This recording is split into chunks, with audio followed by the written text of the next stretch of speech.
Good day to you, my fellow endoskeletons. I'm Kenetor and welcome back for another Starbase progress report.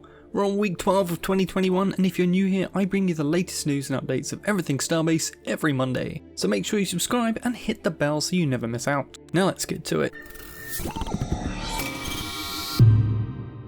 Well, what a bombshell of a week it's been, with a brand new Atmospheres feature video showing off some cool new models and some art for gas collection and refinement, to actually having the art for the new atmospheric look applied in this week's closed alpha patch. But that wasn't all that we got. There was a whole host of other improvements like lightning effects in the belt, a new ship diagnostic scanner was added, and we finally have a simple form of IFF. That's identification friend or foe, in case you didn't know. Ship transponders are now coloured depending on if you are in a group with them, a company, or you are a friend with them, with group taking priority, just like how our player names work. This will mean future test events as well as organic battles both have a reason to use the transponder, and will greatly reduce the risk of friendly fire. And then we have the new landing mode, which will auto-land your ship on a moon, and the community has had mixed levels of success getting their ships to land. And don't get me started on the takeoff procedure. Either way, this has still added a bunch of fun testing for us all, as well as give the ship designers out there something new to take into account. We also had the official delay from Frozenbyte, which said little more than the early access is now targeting May for release. Most of you have probably already seen it, but I made a video about this and my thoughts on it too.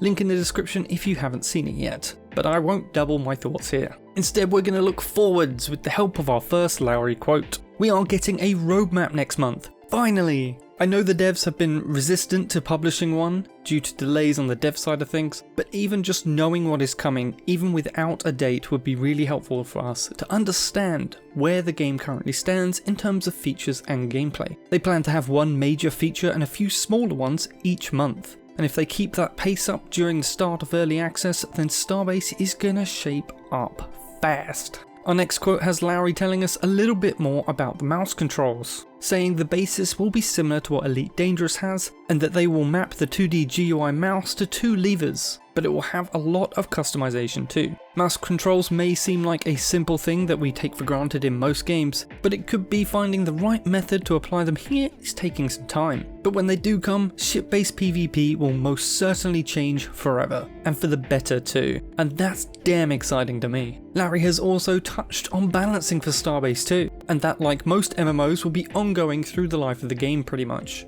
He thinks no one in the world knows how to balance stuff for a single shard universe with potentially millions of players. And he's right, there are barely any single shard MMOs out there, let alone anything remotely like Starbase. So I would definitely expect some frequent balance changes during the first few months of early access at least. And I'll finish off this week's quote with a tease from Lowry, as he so enjoys to do. He thinks we will go nuts for their April major announcement, and it's nothing we have anticipated. But before you all go start shouting April Fools at me, Lowry clarifies it will be late April, and it will be Atmosphere to the power of 10. That's quite the hype estimate there, and Lowry comes across very confident here, but do take it with a pinch of salt. But speaking of April Fools, last year we got Starbase. Let me know in the comments what craziness you think we will get this year. Now on to the progress report. Just one main design feature this week, with a design for a solid version of pipes and cables that transfer resources and data has started. In station design this week, we have old windows from lot designers medium halls have been updated with new ones. Foundation modules should be same height when placed on moons for freeform building, and foundation modules should be able to be welded in place instead of adding them to station automatically. Now onto the gameplay updates. Ship thrusters no longer consume resources and power when they cannot function due to their structural connection,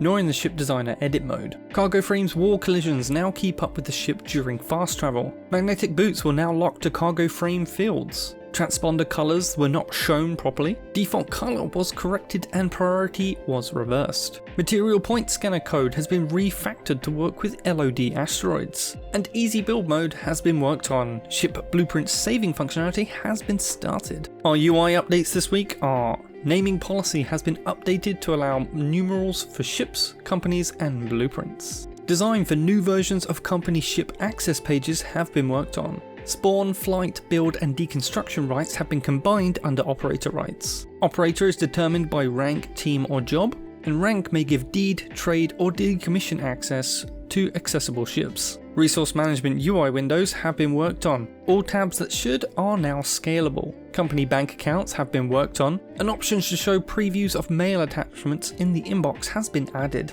And refactoring of tutorial gameplay logic has been finished. Just one animation update this week with work on prone transition animations continues. And just one stationer update too, with details on the exterior of module hall C large 10 has been finished. And lastly, other updates this week are finalization of the large generator assets has been worked on. Viper armor set texture polish has also been worked on. Exorium processing unit has been finished. And all explosive container VFX have been updated to improve chain reaction behavior. For today's feature video, I'd like to showcase this PvP point of view from Cody. Cody is well known in the community for making real life planes as ships, and does so very effectively, as this video will show. If you want to see more of the video, there will be a link to the original below as always. And if you want to see more of his ships, then he regularly posts images in my Starbase ship gallery channel on Discord. Don't forget, if you do get into closed alpha, already are, be sure to send any funny or awesome clips and recordings my way for a chance to be featured on the channel. Feel free to contact me via Discord or come jump on my Discord server,